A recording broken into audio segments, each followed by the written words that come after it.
ભારતમાં ચાર ધામની યાત્રા માટે કેટલાક સ્થળો એવા પણ છે જ્યાં જવાથી મોતનું જોખમ ખૂબ જ વધારે છે અને ત્યાં જવું ખૂબ જ મુશ્કેલ અને જોખમી પણ છે. સૌથી પહેલા વાત કરીશું કૈલાસ માનસરોવરની. કૈલાસ માનસરોવર યાત્રાને ભારતની સૌથી મુશ્કેલ યાત્રાઓમાંની એક માનવામાં આવે છે.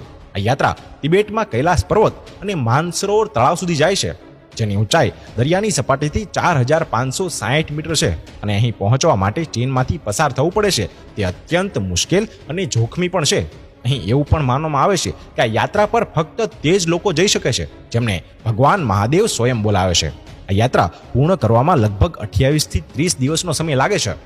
નંબર 2 પર છે અમરનાથ. અમરનાથ યાત્રા જમ્મુ અને કાશ્મીરના શ્રીનગર શહેરથી અંદાજે 135 કિલોમીટર દૂર આવેલી છે.